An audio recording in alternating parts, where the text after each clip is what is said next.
A ideia mais obsoleta de ir à escola, conseguir um trabalho, trabalhar duro, economizar dinheiro, sair das dívidas e investir a longo prazo na bolsa de valores. Por que você economizaria dinheiro quando estão imprimindo trilhões de dólares? A brecha entre 1% e 99% é enorme. Veja que não é só dinheiro, você tem que deter e analisar o panorama mundial. Em cada um de nós há uma pessoa pobre, e ainda há uma pessoa pobre dentro de mim. Também há uma pessoa de classe média, e as pessoas de classe média querem segurança, querem um salário fixo. Também há uma pessoa rica dentro de mim. Todas essas pessoas estão dentro de nós. O que acontece é que não nos ensinam. Nos ensinam a ir à escola, conseguir um trabalho e obter um cheque. Não ensinam como você pode se tornar rico. Se você já leu Pai Rico, Pai Pobre, saberá que meu pai rico se negou a pagar. Me disse que o pagamento de um cheque era uma das coisas mais danosas que você poderia receber em sua vida. Ele dizia, no momento em que você toma um cheque de pagamento, você é um empregado e isso é uma mentalidade.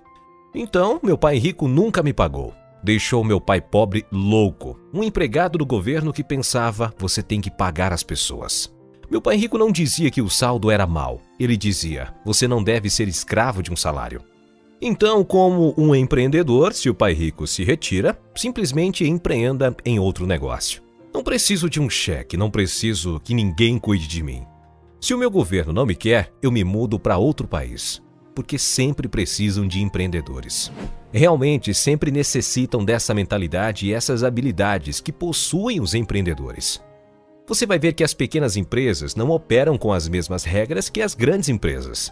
Antes de nada, ser empreendedor é uma mentalidade, um conjunto de habilidades e papéis.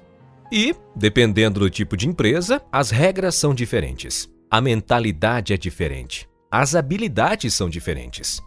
Se você pudesse dar um conselho a alguém que nunca empreendeu e está pensando em dar um salto para se converter em um empreendedor, o que você diria para essa pessoa? Bem, eu somente contaria para elas algo que aconteceu comigo. Eu ainda me lembro do meu último pagamento. Foi um dos piores e um dos melhores dias da minha vida.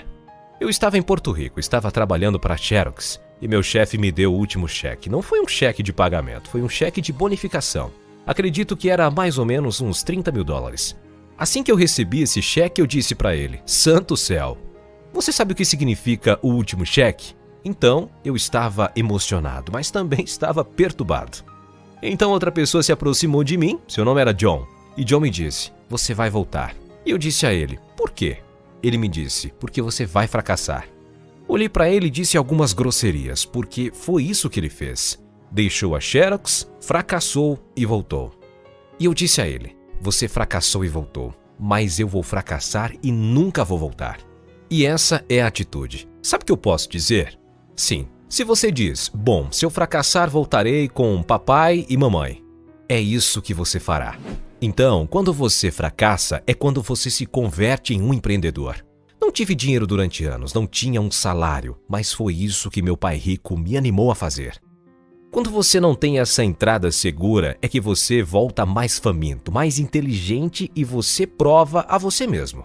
Você vai se converter em um ladrão? Você vai se tornar um desonesto? Enganará e roubará? Ou você se tornará um ser humano melhor? Essa é a vantagem de se converter em um empreendedor. Realmente você descobre quem você é quando você não tem nada. Então é por isso que você sempre tem que buscar uma visão global. Muita gente tem isso e vai muito bem. Quando você olha bem para o panorama geral, você sabe que quando algum mal acontece, algo de bom vem atrás ou em seguida. Mas você tem que se preparar para aquilo que vem. Se você acredita que nos próximos 20 anos serão como os últimos 20 anos, vão derrubar você. Quando eu e você vamos ao supermercado e compramos uma caixa de leite, a gente sempre verifica o prazo de validade. Mas a maioria das pessoas não comprovam isso. O prazo de validade dos seus cérebros. Eu, ao invés de sair das prestações, me endivido mais. Sim, acabo de financiar 300 milhões de dívidas. Passei dos 5% aos 2,5% de juros. Fiz uma fortuna. Cada vez mais recebo mais dinheiro, porque o valor dos juros tem baixado.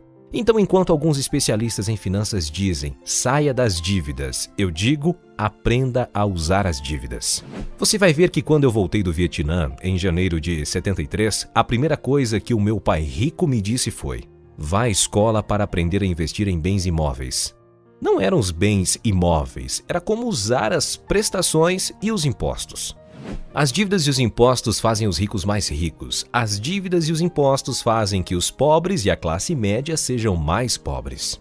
Então todos esses doutores e advogados estão perdendo dinheiro e não sabem por quê. Pode até ser que recebam muito dinheiro, mas vão tirar deles muito impostos. Meu médico me disse, ele estava contente. Ele disse, olha, adivinha uma coisa, finalmente eu ganhei $1 milhão. E eu disse, sim, bom, quanto você paga de imposto? E ele me disse, 750 mil em impostos. Então o seu líquido era de uns $400 mil. Isso não está mal, mas quando você ganha $1 milhão, eu fico com $1 milhão.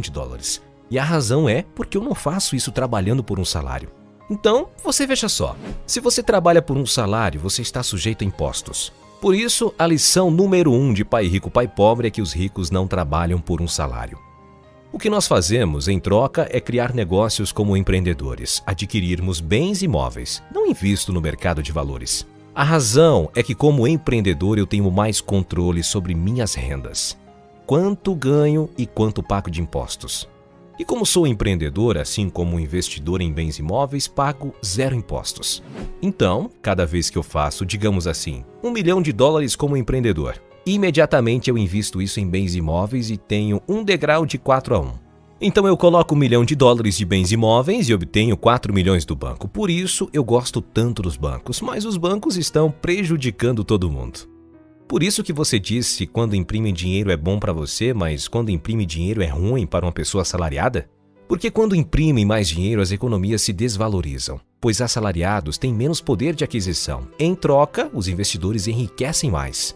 Veja só, as dívidas e os impostos fazem os ricos mais ricos e aos pobres e à classe média mais pobres. Quando temos ideias obsoletas, obtemos resultados obsoletos. E isso é o que está acontecendo com a maioria das pessoas. A ideia de ir à escola, conseguir um trabalho, trabalhar duro, economizar dinheiro, sair da sua dívida, comprar sua casa porque é um ativo e investir a longo prazo é obsoleto. O mundo mudou. O mundo mudou em 1971, quando o presidente Nixon nos tirou de padrão ouro e o dinheiro se converteu em dívida. E se não fôssemos à escola, o que aconteceria com a gente então? Seria melhor que a gente não tivesse nenhum sistema educativo?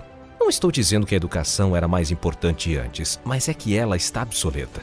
Está na Lei de Moore que a Lei de Moore diz que a informação se duplica a cada 18 meses. Em outras palavras, tudo está obsoleto em 18 meses. Isso é um fenômeno recente, então, quando você sai da escola, já está obsoleto e por isso eu sou velho. Encontro com os meus amigos que foram de Harvard e eles me dizem, eu fui a Harvard. Eu digo para eles, sim, isso foi há quanto tempo? Faz 50 anos? Hoje os bancos cobram de você juros para economizar dinheiro. Em outras palavras, os bancos não querem o seu dinheiro, porque eles imprimiram demais. E é por isso que essas bolhas nas ações e bolhas nos bens imóveis e tudo isso. As pessoas se desfazem dos seus efetivos, como eu disse aqui. Os poupadores são perdedores e o efetivo é lixeiro. E ainda assim as pessoas dizem, bom, quero um trabalho bem pago. Bom, isso é uma ideia obsoleta. Sair das dívidas é uma ideia obsoleta. Você deve aprender como se endividar, como usar a dívida para ficar rico. Nunca vão te ensinar sobre os impostos. A razão pela qual 1% tem muito mais dinheiro que 99% é porque quando imprimem dinheiro acontecem duas coisas. A inflação e os impostos. Isso vai esmagar você. Qualquer empreendedor que pensa que só vai ganhar dinheiro e montar um negócio e ganhar muito dinheiro, porque disso falamos realmente, tem que cheirar as coisas, homem. Isso não é o que faz os verdadeiros empreendedores. A maioria dos empreendedores tem 28 milhões de proprietários de pequenas empresas na América. 24 milhões são empreendedores de uma pessoa só. São conhecidos por pessoas sem empregados. E isso é o que acontece quando pessoas não entendem realmente o que um empreendedor faz. Então, a maioria das pessoas são autônomas, mas não são realmente empreendedores. Os autônomos pagam impostos muito altos, mas ninguém explica isso para eles. Sim, também chamam eles de pessoas com espírito empreendedor. Mas em relação ao que nós falávamos, na realidade é que não existe uma economia má. Você e eu, todos nós, temos uma economia externa, mas também temos uma economia interna. E a força de vontade é mudar nossa economia interna. Então, para mim, eu posso ver o bom e eu posso ver o mal. Não me importa porque eu vou ser rico de todos os modos. Mas uma pessoa pobre com uma economia pessoal pobre, a única coisa que ela vai ver é uma economia má, porque não sabe como ganhar dinheiro em nenhuma economia. E uma pessoa de classe média, o que ela quer é uma casa bonita, um saldo fixo e um carro. Então, quando tira o trabalho deles, é como um desastre. Bem, como um empreendedor não tem o trabalho de todos os modos, não é uma grande coisa. Então, tudo que eu digo para as pessoas é que o Buck Fuller me ensinou. Sempre tem dois lados. Sabe o que eu quero dizer? 2 é plural com mínimo 2. Então, se você acredita que a economia é má, é porque a sua economia é má. Se você acredita que o emprego estável é importante, então você não vai ver uma economia sem empregos. Sua economia. Sua economia interna frente à economia interior. Entendo que você controla, frente ao que você não pode controlar. Posso controlar, sim, se chama um foco interno frente a um foco externo. Então o verdadeiro empreendedor tem um foco interno que, se ele cai, ele diz: "Ah, isso é bom porque eu vou subir ainda mais alto." A pessoa mediana vai cair e dizer: "Vou tomar Prozac", ou "Isso é culpa de alguém, os erros não importam." Bem, os erros importam. Significa que você não sabia de algo. Mas se um verdadeiro empreendedor cai, sempre pode se levantar. Ele pode voltar a se levantar e chegar mais alto. Então não importa o que acontece com ele. Ele se torna mais forte, melhor, mais inteligente e mais feliz. Mas as pessoas com a mentalidade interna debilitada têm medo das coisas que podem acontecer a elas. Se você tem medo de perder o seu trabalho, geralmente você vai perder o seu trabalho. Sabe o que eu quero dizer? Sim, boa resposta. Sim. Então, para o empreendedor, o seu primeiro trabalho é controlar aquilo dentro, não ali fora. No momento em que você toma esse cheque de pagamento, você é empregado. Você tem que ser mais forte do que isso. Se trata de controle interno. Ao longo desse vídeo, você viu como é importante entender as diferenças entre a mentalidade rica e a mentalidade pobre. Se essas informações fizeram sentido para você, se inscreva no canal e deixe seu like no vídeo. Você é fundamental para o crescimento do canal. Obrigado pela sua atenção e até o próximo vídeo.